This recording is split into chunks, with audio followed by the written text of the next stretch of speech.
अपने विचारों पर ध्यान दो, क्योंकि वह तुम्हारे शब्द बनेंगे। अपने शब्दों पर ध्यान दो, क्योंकि वह तुम्हारे कर्म बनेंगे। अपने कर्मों पर ध्यान दो, क्योंकि वह तुम स्वयं बनोगे। गलती उसी से होती है जो मेहनत से काम करता है। निकम्मों की जिंदगी तो दूसरों की बुराई खोजने में खत्म हो जाती है। इज्जत इंसान की नहीं होती है, जरूरत की होती है। जरूरत खत्म तो इज्जत खत्म। बोलना सीखिए, वरना जिंदगी भर सुनना पड़ेगा। उड़ने में बुराई नहीं है, आप भी उड़े, लेकिन उतना ही जहां से जमीन साफ दिखाई देती हो।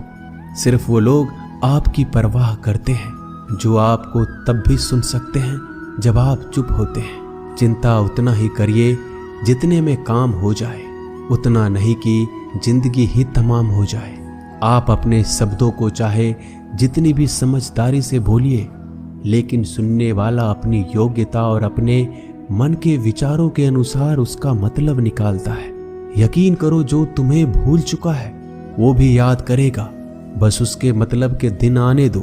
कहानी जिंदगी की यही है कि इसमें मनचाहा किरदार नहीं मिलता। जिंदगी तो अपने दम पर ही जी जाती है। दूसरों के कंधों पे तो सिर्फ जनाजे उठाए जाते हैं। आपकी मुस्कान, आपके चेहरे पे भगवान के हस्ताक्षर हैं। उसे अपने आंसुओं से धुल लें या क्रोध से मिटने ना दें। कोई भी व्यक्ति हमारा मित्र या शत्रु बनकर संसार में नहीं आता। हमारा व्यवहार और शब्द ही लोगों को मित्र और शत्रु बनाता है। जो व्यक्ति हर वक्त दुख का रोना रोता है, उसके द्वार पर खड़ा सुख बाहर से ही लौट जाता है। जिसके पास उम्मीद और आस है, वो जिंदगी के हर इम्तिहान में पास है। हर कोई अपना नहीं होता, और यही सच है। कितने अजीब है ये जमाने के लोग। खिलौना छोड़कर जज्बातों से खेलते हैं। महान दिमाग विचारों की चर्चा करता है, औसत दिमाग घटनाओं की चर्चा करता है, और छोटा दिमाग लोगों की चर्चा करता है। अहंकार ना पालिए जनाब, वक्त के समंदर में कई सिकंदर डूब गए। इन 5 जगहों पर हमेशा चुप रहना सीखिए। पहला, जहां आपके शब्दों की कोई कीमत नहीं। दूसरा, जहां बोलने के बाद आपको पश्चाताप ना करना पड़े। तीसरा, अगर आपके बोलने से किसी का दिल दुखता हो। चौथा, अगर आप गुस्से में हो, क्योंकि इंसान गुस्से में बिना कुछ सोचे समझे कुछ भी बोल देता है। और पांचवा, जहां आपको समझदारी से कोई सुनने वाला ना हो। किसी का कष्ट देखकर अगर तुम्हें भी कष्ट होता है तो समझ लेना तुम्हारी आत्मा में परमात्मा विराजमान है। सिर्फ सुकून ढूंढिए, जरूरतें कभी भी पूरी नहीं होती। जिंदगी में सारा झगड़ा ख्वाहिशों का है। ना तो किसी को गम चाहिए, ना किसी को कम चाहिए। जिसके इरादे हमेशा साफ होते हैं, कई बार लोग उसी के खिलाफ होते हैं। जो तुमसे तंग आ जाए उसे छोड़ दो, क्योंकि बोझ बन जाने से याद बनना बेहतर है।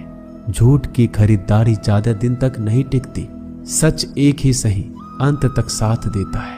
किसी इंसान के आज को देखकर उसके भविष्य का मजाक मत उड़ाओ, क्योंकि इस समय में इतनी शक्ति है कि वो कोयले को भी धीरे धीरे हीरे में बदल देता है। समय जब फैसला करता है तो गवाहों की जरूरत नहीं पड़ती। इंसान का काम तमाम करने वाला शब्द है।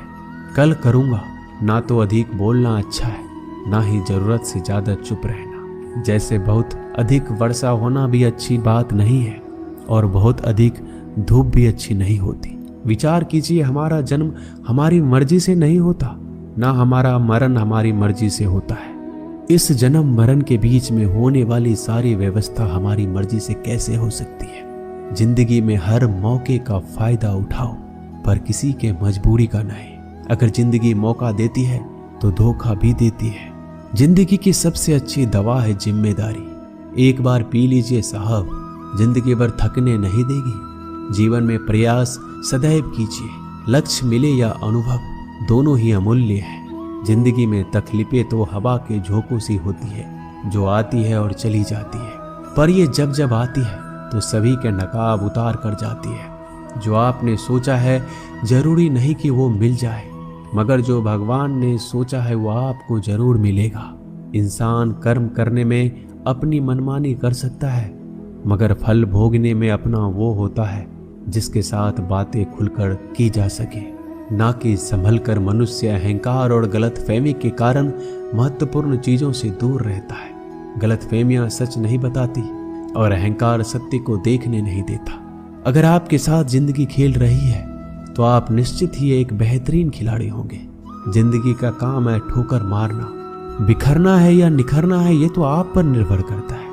आज तुम्हारे जीवन में कितनी मुसीबतें हैं इससे कोई फर्क नहीं पड़ता। फर्क पड़ता है तो बस इस बात से कि तुम उसका सामना कैसे करते हो। मनुष्य को इस संसार में जो भी मिला है उसमें उसको खुश रहना चाहिए, जो नहीं मिला है उसके लिए दुख नहीं मनाना चाहिए। इंसान ने जितना उसके लिए सोचा है भगवान ने उसके लिए उससे ज्यादा सोच कर रखा है। इसलिए कभी भी किसी चीज के बारे में चिंता मत करो। प्रभु श्री राम ने घर में विरोध सहा है, कान्हा ने भी समाज में बहुत सहा है और यह आपके साथ भी होगा। पर अगर इससे आप ऊपर उठोगे तो ही कुछ नाम बनेगा। दूसरों पर निर्भर रहने वाले लोग कभी खुश नहीं रह पाते। इसलिए इस लायक बनिए कि आपकी इच्छाओं का आप स्वयं पूरा कर सके। एक गांव में आग लग गई। आग बढ़ती जा रही थी। गांव वाले अपनी जान बचाने हेतु इधर उधर भाग रहे थे। एक चिड़िया ने इस दृश्य को देखा और अपनी चोंच में पानी भरकर आग बुझाने का प्रयास करने लगा। वो बार बार अपनी चोंच में पानी लाती और आग पर डालती। जब गांव वाले ने चिड़िया को आग पर पानी डालते देखा तो उनमें भी जोश आ गया और बोला, अगर ये चिड़िया प्रयास कर रही है तो हम क्यों नहीं कर सकते। सबने प्रयास किया और आग बुझ गई। ये सब एक कौवा देख रहा था। उसने चिड़िया से कहा कि तेरे पानी डालने से कुछ होना तो था नहीं, फिर ये क्यों कर रही थी। चिड़िया ने कहा, मेरे पानी डालने से कुछ हुआ या नहीं हुआ, लेकिन मुझे गर्व है कि जब इस आग की बात होगी तो मेरी गिनती आग बुझाने वालों में होगी, तेरी तरह तमाशा देखने वालों में नहीं।